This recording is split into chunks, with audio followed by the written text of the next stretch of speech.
জয় জগন্নাথ দেবের জয়। ওম নমো ভগবতে বাসুদেবায়।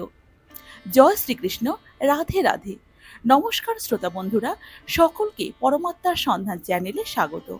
আমরা আজকের এই ভিডিওতে জানব রথযাত্রা থেকে উল্টো রথযাত্রা পর্যন্ত ভুল করেও কোন কাজগুলি আপনি করবেন না, আর কোন কাজগুলি আপনি করবেন। কোন কোন খাবার খাওয়া এই রথযাত্রার দিনে উচিত নয়, এবং জ্যোতিষশাস্ত্র মতে কিছু টোটকা যেটা করতে পারলে সারা বছর জগন্নাথ দেবের কৃপা লাভ করবেন। আর চ্যানেলে যদি নতুন হয়ে থাকেন তাহলে অবশ্যই চ্যানেলটিকে সাবস্ক্রাইব করবেন এবং কমেন্টে জয় জগন্নাথ দেবের জয় লিখতে ভুলবেন না। আর একটি কথা শ্রোতা বন্ধুরা, অবশ্যই ভিডিওটির প্রথম থেকে শেষ পর্যন্ত সঙ্গে থাকুন। আশা করি আপনাদের ভালো লাগবে। তাহলে চলুন প্রিয় শ্রোতা বন্ধুরা, শুরু করা যাক আজকের ভিডিওটি। জগন্নাথ দেবের রথযাত্রা কেবল একটি ধর্মীয় উৎসব নয়, বরং একটি আধ্যাত্মিক অভিজ্ঞতা। এই দিন কিছু কাজ আপনার সংসারে শান্তি বয়ে নিয়ে আসবে সারা বছরের জন্য। ১৬ই জুলাই ২০২৬ সালে রথযাত্রা পালিত হবে। এই দিন প্রভু জগন্নাথ, প্রভু বলরাম এবং সুভদ্রা দেবী নগর ভ্রমণ করেন। তারা ৩ জনে রথে চড়ে মাসির বাড়ির উদ্দেশ্যে রওনা হন। বেশ কয়েকদিন মাসির বাড়িতে থাকার পর তারা আবার নিজের বাড়ি ফিরে আসেন। কোথাও সেটি ১০ দিন পর পালিত হয়, আবার কোথাও সেটি ৭ দিন পর পালন করা হয়। জগন্নাথ দেবের মাসির বাড়ি থেকে পুনরায় নিজের বাড়ি ফিরে আসার দিন উল্টো রথ হিসেবে পালন করা হয়। জ্যোতিষশাস্ত্র মতে রথযাত্রার দিন বিশেষ কিছু টোটকা করতে পারলে সারা বছর আপনার সংসারে আর্থিক উন্নতি এবং সুখ শান্তি বজায় থাকবে। এছাড়াও এই দিনে কোন খাবার খাওয়ার নিয়মের কথাও বলা হয়েছে।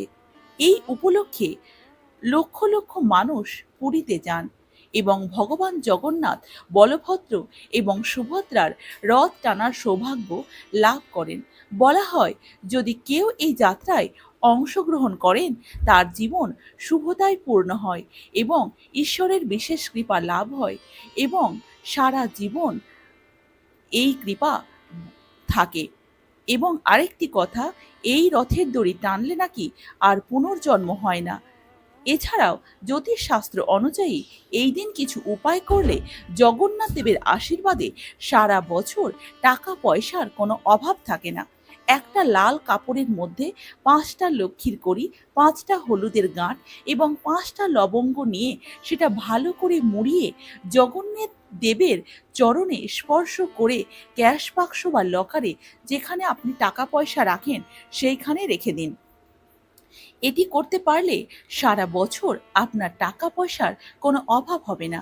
এছাড়াও জেনে নিন শ্রোতা বন্ধুরা, রথযাত্রার দিন কি কি করবেন, রথযাত্রার দিন কোন কোন খাবার খাওয়া উচিত নয়। এই ৪ ধরনের খাবার খেলে সারা বছর আর্থিক দারিদ্রতা পিছনেই পড়ে থাকবে।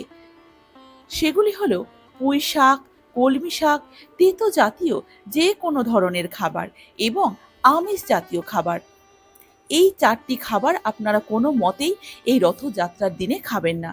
এছাড়াও জ্যোতিষশাস্ত্র অনুযায়ী রথযাত্রার পরের দিন গঙ্গা স্নান করতে পারলে খুব ভালো। জগন্নাথ দেবকে এই দিন সাদা এবং হলুদ রঙের ফুল দিয়ে সাজালে খুব ভালো ফল পাওয়া যায়। একটা মাটির প্রদীপে ঘি এবং ২টো লবঙ্গ দিয়ে যে কোনো জগন্নাথ মন্দিরে গিয়ে আপনি জ্বালুন। এতে আপনার সংসারে শান্তি বজায় থাকবে, সংসারে আর্থিক উন্নয়নে কোনো বাধা থাকবে না। সারা বছর আপনার সংসারে সুখ শান্তি, আর্থিক সচ্ছলতা বিরাজ করবে। শ্রোতা বন্ধুরা, এবার জেনে নেব রথযাত্রা থেকে উল্টো রথের আগে পর্যন্ত ভুলেও এই 10টি কাজ হাজার কষ্ট হলেও কখনোই করবেন না। এই বছর ২০২৬ সালে ১৬ই জুলাই রথযাত্রা মহোৎসব, এটি আমি আগেই বলেছি। আর এই দিনেই জগন্নাথ, বলরাম, সুভদ্রা মাসির বাড়ি যান। আর ঠিক 8 দিন পরে হয় উল্টো রথ। আমাদের সনাতন শাস্ত্র অনুযায়ী এমন কতগুলি কাজ আছে যেগুলো এই সময় না করাই আমাদের সংসারের পক্ষে মঙ্গল। এই সময় বলতে রথযাত্রা থেকে উল্টো রথযাত্রা পর্যন্ত। তাহলে চলুন প্রিয় শ্রোতা বন্ধুরা, জেনে নিই রথযাত্রা থেকে উল্টো রথের দিন পর্যন্ত এই 10টি এমন কোন কোন কাজ আছে যেটা হাজার কষ্ট হলেও করা যাবে না। প্রথমত, অনেকেই এই ভুলটা করে থাকেন, কিন্তু মাথায় রাখবেন যে রথযাত্রার দিনে বা জগন্নাথ দেব যখন মাসির বাড়ি আছেন তখন তাকে দর্শন করার জন্য বা দড়ি টানার জন্য সেই স্থানে কখনোই জুতো পরে যাবেন না। যদি সেই স্থানটি কোনো মঞ্চের মধ্যে মাসির বাড়ি করে জগন্নাথ দেবকে সেখানে রাখা হয়, আর সেই জায়গাটা যদি আপনি পায়ে হেঁটে না যেতে পারেন, কিছুটা দূরে হয়, তাহলে মঞ্চে প্রবেশের আগে এমন কোথাও জুতো জোড়া খুলে রাখুন যাতে জগন্নাথ দেবের দৃষ্টির সোজাসুজি সেটি না হয়। অবশ্যই জুতো জোড়া আপনাকে আড়াল করে রাখতে হবে।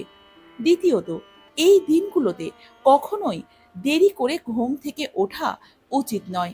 চেষ্টা করবেন ব্রহ্ম মুহূর্তে ঘুম থেকে ওঠার এবং তাড়াতাড়ি ঘুম থেকে উঠে হরে কৃষ্ণ হরে রাম এই মহামন্ত্র 10 বার জপ করবেন এবং জয় জগন্নাথকে স্মরণ করবেন। তৃতীয়ত, রথযাত্রার দিন থেকে উল্টো রথযাত্রা পর্যন্ত গরিব, অসহায়, দরিদ্র, ভিক্ষুককে কখনোই খালি হাতে ফিরিয়ে দেবেন না, হাজার অসুবিধা থাকলেও।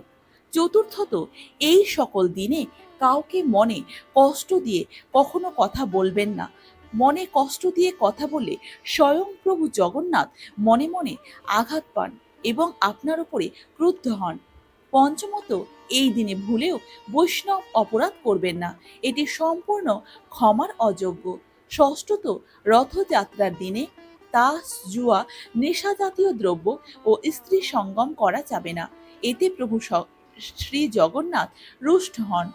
সপ্তমত, এই দিনে কালো পোশাক ভুল করেও পরবেন না। অষ্টমত, এই দিনে কোনো পশু পাখিকে কষ্ট দেবেন না, এতে প্রভু শ্রী জগন্নাথ কষ্ট পান। নবমত, এই দিনে কারো অনিষ্ট কামনা করবেন না।